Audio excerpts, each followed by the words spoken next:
है कि वो एक दोहरी गुलामी में जी रही हैं, क्योंकि पुरुष को तो ये भी नहीं पता है कि वो गुलाम है, तो फिर महिलाओं को कैसे पता होगा। तो ये हम लोग महिला मूल निवासी के माध्यम से लोग महिलाओं को जागृत करने का काम कर रहे हैं, ताकि वो एक अपने अधिकार को समझें।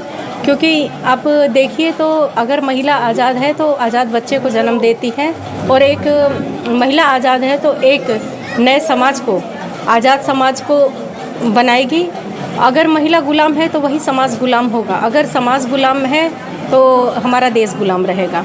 इसीलिए ये हमारी लड़ाई आज़ादी की है, और आने वाले समय में भी हम लोग इसी तरह निरंतर काम करते रहेंगे, महिलाओं को जागृत करने का काम करते रहेंगे, ताकि आने वाले समय में महिलाओं के अंदर इसी तरह जागृति बढ़ती रहे, ताकि इस आज जो हम लोग आज़ादी का आंदोलन की लड़ाई लड़ रहे हैं, इसमें महिलाओं की पूरी सहभागिता बनी रहे। सावित्री सिंह कुटुंबा पंचायत की पूर्व मुखिया हूँ।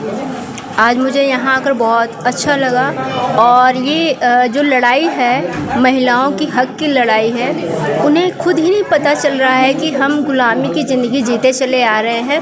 और इस मूल निवासी कार्यक्रम के माध्यम से महिलाओं को जागरूक करने का कार्य किया जा रहा है। यदि महिलाएं आज अपने अधिकार को जानेंगी, समझेंगी, तभी वो जागरूक होंगी, और जब वो जागरूक होंगी तो वो अपने गुलामी को समझेंगी, और वो जब स्वतंत्र होंगी तो हमारा जो पुरुष प्रधान देश है उसमें पुरुष भी जो गुलामी की जंजीरों में महिलाएं जकड़ी हुई हैं, महिलाएं जब आज़ाद हो जाएंगी तो पुरुष ऑटोमेटिक आज़ाद हो जाएंगे, और आज़ाद परिवार में आज़ाद बच्चे जन्म लेंगे, और ऐसे एक नए समाज का निर्माण होगा। शरण बौद्ध जी भी हैं, आए हुए हैं, तो मैं इनसे भी जानने की कोशिश करता हूँ कि जिस तरह से मैडम आज महिलाओं का स्थिति और परिस्थिति देखा जा रहा है, जो आप देखें कि जो गुजरात वाला जो 11 बलात्कारियों को रिहा कर दिया गया, ये ऐसे तमाम चीज़ें हैं जो कि आज महिलाओं पर ज़्यादा अन्याय अत्याचार बढ़ा हुआ है। इस संबंध में मैडम आप क्या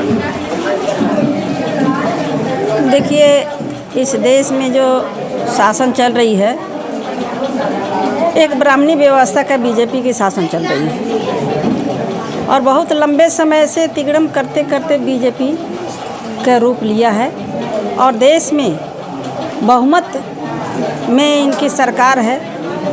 कोई विपक्ष में उस तरह का मजबूत नहीं है जो उनको कोई जवाब दे सके। सवाल ये है कि ये ब्राह्मणी व्यवस्था कई एक रूप बदल के आया शासन में, खास करके चाहे वो कांग्रेस के रूप में आया है चाहे बीजेपी के रूप में आया है, ये दोनों उन्हीं की शासन है।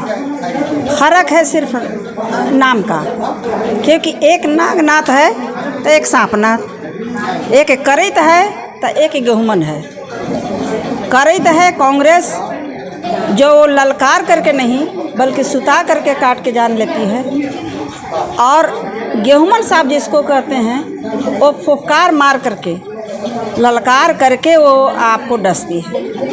लेकिन दोनों के डसन से मौत एक ही तरह का होगा।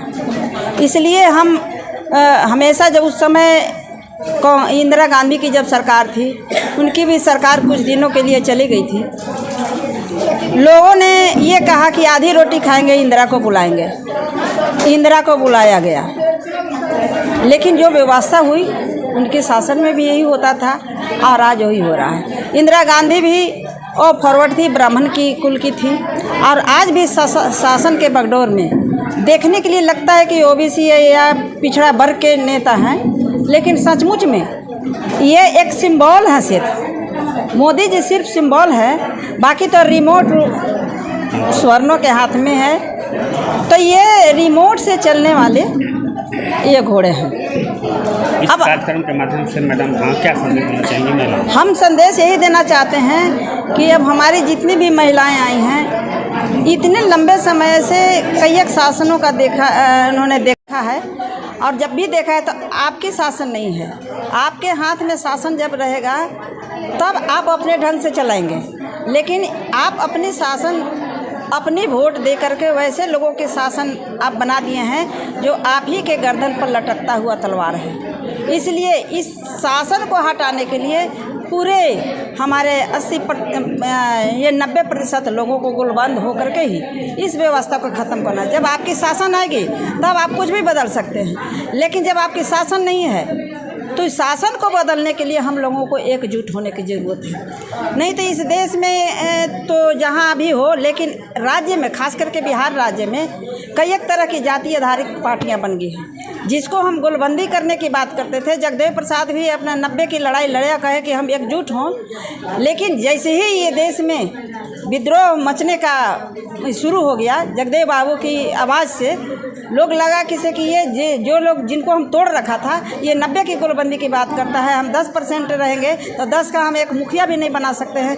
सरकार देश में या चाहे राज्य में बनाना तो मुश्किल है। इस खेल को खेलने के लिए इस खेल को खेलने के लिए जातीय आधारित पार्टियां बना दिया ताकि लोग विभक्त हो जाएं।